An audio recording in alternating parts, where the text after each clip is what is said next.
स्वागत है आपका फिर से हमारे चैनल में। और इंतज़ार हुआ ख़त्म, जैसा कि आप लोग देख पा रहे हैं। कर्मचारी चयन मंडल में भर्ती आ चुकी है पुलिस विभाग की, जिसमें आरक्षक संवर्ग की सीधी भर्ती का नोटिफिकेशन और रूल बुक आ चुकी है। आवेदन जो भरे जाएंगे वो यहाँ पर उसकी तारीख आप लोग देख पा रहे होंगे, 26/6/2023 से 10/7/2023 तक ये भरे जाएंगे। और संशोधन पहले ही दिन से स्टार्ट हो जाएगा इसका, और 15/7 तक ये चलेगा। परीक्षा जो है वो 12 अगस्त से प्रारंभ हो जाएंगी। फीस के बारे में बात करते हैं अगर,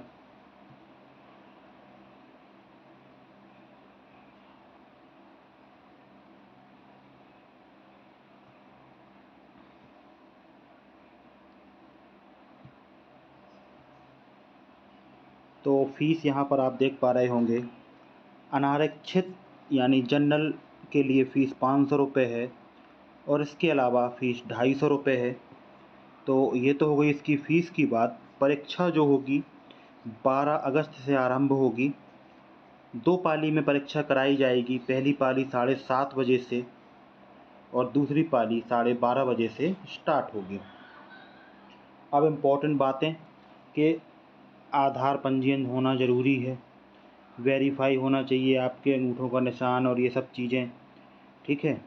इसके बाद नॉर्मल चीज़ें जो सभी परीक्षाओं में होती हैं कि वहाँ पर आपको काला पेन ले जाना है, क्योंकि वहाँ पे कॉपी दी जाती है आपको रफ्कार करने के लिए, गणित के सवाल वगैरह लगाने के लिए।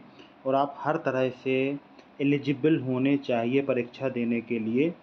उसके बारे में बात करेंगे कि क्या क्या हमको ध्यान रखना है।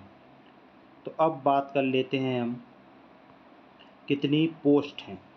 तो यहाँ पर ये आप लोग देख पा रहे होंगे स्क्रीन में, आरक्षक जीडी यहाँ लिखा हुआ है कि अनरिजर्व के लिए, ओबीसी के लिए, एससी के लिए, एसटी के लिए और ईडब्ल्यूएस के लिए टोटल मिलाकर 7090 पद हैं। इसके बाद विशेष सशस्त्र बल के 2646 पद हैं। फिर देखते हैं तो यहाँ पर आरक्षक सामान्य ड्यूटी जीडी जनरल ड्यूटी के 4444 पद हैं। इसके बाद हम बात करते हैं रेडियो ऑपरेटर, इसके लिए तो ये 321 पद हैं। अब तकनीकी पदों के साथ आवेदन देने की भी पात्रता होगी। जैसे संबंधित शैक्षणिक अर्हता रखने वाले अभ्यर्थी जीडी पदों के साथ साथ संवर्ग के लिए भी आवेदन दे सकेंगे। अब बात करते हैं इसमें आगे कि अभ्यर्थी को भारत का नागरिक होना चाहिए और 12/17 के अनुसार अभ्यर्थी का रोजगार कार्यालय में जीवित पंजीयन होना चाहिए, जो मैंने उस दिन बात की थी। अब आयु में छूट वगैरह कैसी मिलेगी, क्योंकि कोरोना चल रहा था तो सभी लोगों को 3-3 वर्षों की छूट दी गई है। जो भी पहले आयु थी उसमें 3 वर्षों की छूट आपको दी जाएगी। इसके बाद वेतनमान जो है वो 19,500 से 62,000 रुपये तक का रहेगा। यहाँ लिखा है मध्य प्रदेश शासन सामान्य प्रशासन विभाग के परिपत्र, इसके अनुसार 12 दिसंबर 2019 न्यूनतम का प्रथम वर्ष में 70%, द्वितीय वर्ष में 80%, तृतीय वर्ष में 90% दे होगा। उस मतलब पहले वर्ष में आपको केवल 70% ही वेतन मिलेगी, फिर 80% और फिर 90% चौथे वर्ष से आपकी वेतन पूरी मिलने लगेगी। अब बात करते हैं कि कहाँ कहाँ ये पोस्ट हैं। तो इसमें ये देखिए, आप यहाँ पे लिखे हुए हैं सभी जिलों के नाम, ये आप पढ़ पा रहे होंगे। तो लगभग सभी जिलों में है, ठीक है। इसके बाद हम आगे बात करते हैं जो अभ्यर्थी जिस इकाई में नियुक्त किया जाएगा वहाँ उसे कम से कम 5 वर्ष की सेवा पूर्ण करनी होगी। उसके बाद ही वह अन्य इकाई में स्थानांतरण का पात्र हो सकेगा। मीन्स ट्रांसफ़र वगैरह के लिए, कि अगर किसी और उसमें जाना है विभाग के ही अंदर, तो कम से कम 5 साल की सेवा उसको पूर्ण करनी होगी। अब इसके बाद बात करते हैं कि शैक्षणिक अर्हता क्या चाहिए आपको। तो जनरल ड्यूटी आरक्षक जीडी के लिए अनुसूचित जाति जनजाति हेतु केवल 8वीं पास होना आपका ज़रूरी है, अन्यथा सभी के लिए आपको 10+2 के अंतर्गत 10वीं कक्षा की परीक्षा एवं हायर सेकेंडरी 10वीं कक्षा या हायर सेकेंडरी या उसके समकक्ष परीक्षा पास होनी चाहिए। और रेडियो ऑपरेटर के लिए आपको 12वीं उत्तीर्ण होना, आईटीआई इलेक्ट्रॉनिक्स, इलेक्ट्रिकल और हार्डवेयर कंप्यूटर का नॉलेज होना चाहिए या इंजीनियरिंग में कम से कम 2 वर्ष का पाठ्यक्रम पास किया हो। तो इस तरीके से होना चाहिए, तभी आप रेडियो ऑपरेटर की पोस्ट के लिए भर सकते हैं। इसके बाद आगे बात करते हैं, ये आयु सीमा 10/7/2023 को विहित आयु पूर्ण करनी होगी, तो उतनी आयु आपकी पूर्ण होना चाहिए। इसके बाद बात करते हैं, ये आयु क्योंकि कोविड के कारण जो नुकसान हुआ उस चीज़ को इनने पूर्ति कर दी है, तो लगभग पुरुष वर्ग जो है उसमें 36 वर्ष की आयु, आर्थिक रूप से कमज़ोर ईडब्ल्यूएस के लिए भी 36 वर्ष तक, पुरुष महिला अन्य प्रदेश के 36 वर्ष, महिला सभी श्रेणी की 41 वर्ष, पुरुष आरक्षित श्रेणी मीन्स ओबीसी हो, एसटी हो, एससी हो, सब 41 वर्ष। और इसी तरीके से ये दिख रहा हो, जैसे विक्रम पुरस्कार है तो उसको 46 वर्ष तक है और वही महिलाओं में है। इसके अलावा अंतर्जातीय विवाह किया है अगर आपने तो ये 46 वर्ष तक है। तो इस तरीके से आप ये परीक्षा दे सकते हैं।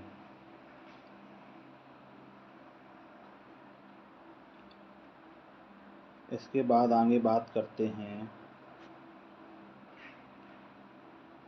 कि परीक्षा कैसी होगी। तो प्रथम चरण लिखित परीक्षा, हिंदी भाषा में बहुविकल्पीय प्रश्न होंगे। दूसरा प्रथम चरण तकनीकी परीक्षा, केवल तकनीकी पदों हेतु अधिकतम 100 अंक बहुविकल्पीय प्रश्न एवं द्वितीय चरण में शारीरिक दक्षता परीक्षण किया जाएगा। प्रथम चरण परीक्षा योजना में 2 घंटे का समय रहेगा, 100 प्रश्न रहेंगे। ठीक है, सही उत्तर के लिए 1 अंक है और गलत उत्तर के लिए कोई भी अंक नहीं काटा जाएगा, मीन्स माइनस मार्किंग नहीं है। पेपर कैसा होगा, 40 नंबर का सामान्य ज्ञान तार्किक ज्ञान होगा, 30 नंबर की बौद्धिक क्षमता मानसिक अभिरुचि और 30 नंबर का विज्ञान एवं सरल अंकगणित, ये पूरा पैटर्न रहेगा। इसके बाद तकनीकी परीक्षा का जो रहेगा उसमें उसी के अनुसार 2 घंटे का समय रहेगा, 100 प्रश्न रहेंगे। ठीक है, फिर बात करते हैं शारीरिक दक्षता के बारे में। आरक्षक के पदों हेतु शारीरिक दक्षता परीक्षण होगा, जिसके अंक अंतिम प्रवीणता सूची के लिए प्रथम चरण के अंकों के साथ जोड़े जाएंगे, मीन्स फिजिकल के नंबर मिलना है इस बार। शारीरिक दक्षता परीक्षा में क्या होगा, देखिए यहाँ पर 30% अंक लाने होंगे, जिसके अंक अंतिम प्रवीणता सूची के लिए प्रथम चरण के अंकों के साथ जोड़े जाएंगे। जैसे 800 मीटर की दौड़ में केवल 20% न्यूनतम अंक 40 में से 8 अंक लाने होंगे, जिसके अंक अंतिम प्रवीणता सूची के लिए प्रथम चरण में अंकों के साथ नहीं जोड़े जाएंगे। शारीरिक दक्षता केवल क्वालिफाइंग प्रकृति का होगा। अब देखिए यहाँ पे शारीरिक मापदंड जो हैं वो यहाँ लिखिए, देखो इसको थोड़ा सा कंफर्म करना ज़रूरी है।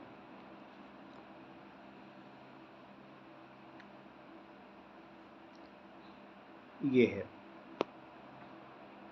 जनरल ओबीसी के लिए ऊंचाई 168 सेंटीमीटर होनी चाहिए और सीना बिना फूला 79 कम से कम और फूलने के बाद 84, मतलब 5 सेंटीमीटर का फ़र्क इसमें होना चाहिए और बाकी इसी के हिसाब से ये लिखा हुआ है। फिर बात करते हैं विशेष सशस्त्र बल के लिए, तो इसमें भी सेम चीज़ है। महिला के लिए 155 सेंटीमीटर की ऊंचाई होना चाहिए। ठीक है, इसके बाद आरक्षक विशेष सशस्त्र बल छोड़कर अन्य सभी संवर्ग अनुसूचित जनजाति के लिए 160 सेंटीमीटर और महिला 155 सेंटीमीटर की ऊंचाई होनी चाहिए। 5 सेंटीमीटर का सीना फूलना अनिवार्य है, ये करना ही पड़ेगा। दृष्टि अभ्यर्थियों को कोई नेत्र रोग नहीं होना चाहिए, बिना चश्मे के दृष्टि की तीव्रता 6/9 से कम नहीं होनी चाहिए और दूसरी आंख की दृष्टि तीव्रता 6/12 से कम नहीं होनी चाहिए। नॉक नी तथा फ्लैट फुट नहीं होना चाहिए। किसी भी प्रकार से अभ्यर्थी अपंग नहीं होना चाहिए। यहाँ पे ये लिखा गया है कि इनको किस तरीके से डिवाइड किया जाएगा। अब आगे बात करते हैं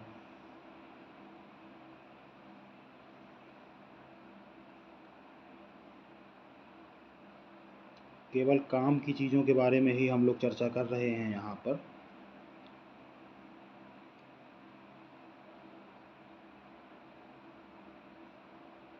देखिए, अंतिम चयन के बारे में यहाँ पर दिया गया है कि आरक्षक संवर्ग के अभ्यर्थियों का शारीरिक दक्षता परीक्षण में न्यूनतम हर अंक लाने पर प्रथम चरण लिखित परीक्षा और फिजिकल के नंबरों के योग के आधार पर अंतिम चयन किया जाएगा और ये दोनों में होगा। मीन्स आपके नंबर पहली परीक्षा में कितने आए हैं और फिजिकल में कितने नंबर आए हैं उसके हिसाब से। देखिए, यहाँ से शारीरिक दक्षता पीपीटी अधिकतम 100 अंक की होगी।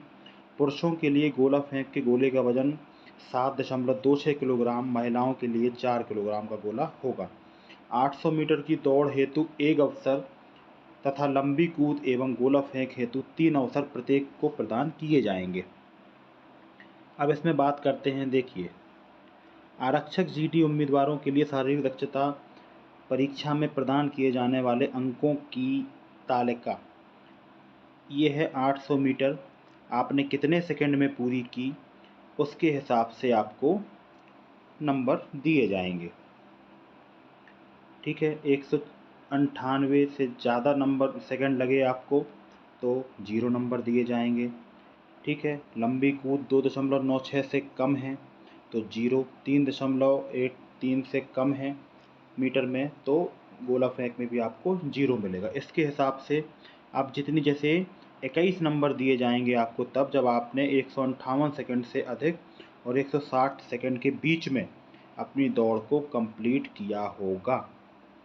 इसी तरीके से गोला फेंक में अगर आपने 4.85 मीटर से और 4.76 तक फेंका है तो आपको 21 नंबर दिए जाएंगे। तो ये यहाँ पे अंक लिखे हैं कि किस तरीके से डिवाइड किए जाएंगे। ये देखिए, यहाँ पे ये 40 नंबर, अगर आपने 124 सेकंड में अपनी दौड़ कंप्लीट कर ली तो आपको 40 अंक दिए जा सकते हैं और 5.57 मीटर से अधिक अगर आपने फेंक लिया गोला या और 8.76 में वो फेंका तो आपको 30 अंक यहाँ पर अधिकतम दिए जा सकते हैं। तो ये रहा महिलाओं के लिए। ये सारणी आप डाउनलोड कर सकते हैं और पढ़ सकते हैं। सेम चीज़ उनके साथ है, अधिकतम अंक 40 हैं और गोला फेंक और ऊंची लंबी कूद में 30 नंबर।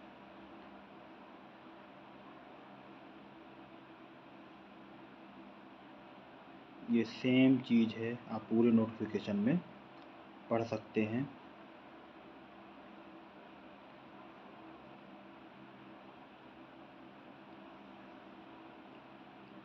बाकी ये सब जानकारी परीक्षा पास होने के बाद और प्रवेश पत्र कैसा रहेगा या क्या रहेगा, कौन से प्रश्न जोड़े जाएंगे, मार्किंग कैसे होगी, ये सब चीज़ें हैं। तो ये आप इतने सालों से अगर आप लोग एग्ज़ाम दे रहे हैं तो इन चीज़ों को जानते ही होंगे।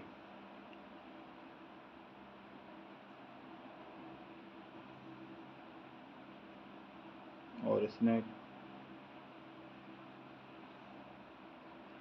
कुछ भी ऐसा नया नहीं, क्योंकि ये सभी परीक्षाओं के आवेदनों में ये रहता है कैसे फॉर्म भरना है, क्या करना है। तो ये सब चीज़ें हैं। हाँ, आपकी प्रोफाइल अपडेटेड होनी चाहिए, अंगूठे के निशान वगैरह काम करने चाहिए लिखा है। 15 दिन मिले हैं आपको फार्म भरने के लिए और लगभग 1-1.5 महीना मिला है आपको उसकी तैयारी करने के लिए। ये है परीक्षा सेंटर: भोपाल, इंदौर, जबलपुर, ग्वालियर, उज्जैन, नीमच, रतलाम, सागर, सतना, खंडवा, सीधी, बालाघाट एवं रीवा। तो इतने परीक्षा केंद्रों पर परीक्षा होगी। ऑनलाइन परीक्षा प्रणाली के संबंध में कि रिपोर्टिंग समय पर उपस्थिति अनिवार्य है और वही चीज़ें। तो ऑनलाइन परीक्षाएं काफ़ी सालों से हो रही हैं तो इसके बारे में कुछ भी नया नहीं है, वही फिर से सिलेबस आ गया है। तो सिलेबस की आप चाहें तो स्क्रीनशॉट ले सकते हैं। बस ये है, थोड़ा सा समय आपको कम मिला है परीक्षा के लिए, बाकी लगभग कोई भी चीज़ में अंतर खास नहीं आया है। अंतर यही आया है कि आपको परीक्षा के अब फिजिकल के भी मार्क्स जुड़ेंगे। तो फिज़िकल में मेहनत आपको ज़्यादा करना होगा। पहले केवल क्वालिफ़ाइंग रहता था, पर अब ऐसा नहीं है। आपको क्वालिफ़ाइंग के साथ साथ उसकी मार्किंग भी मिलेगी। तो जितना कम से कम समय और ज़्यादा से ज़्यादा लंबी कूद और ज़्यादा से ज़्यादा दूर गोला फेंकेंगे, उतने ही ज़्यादा मार्क्स आपको मिलेंगे। तो इसके बारे में अगर कोई बात ऐसी हो जो आप पूछना चाहते हैं या कोई डाउट हो तो कमेंट बॉक्स में पूछ सकते हैं। Thank you.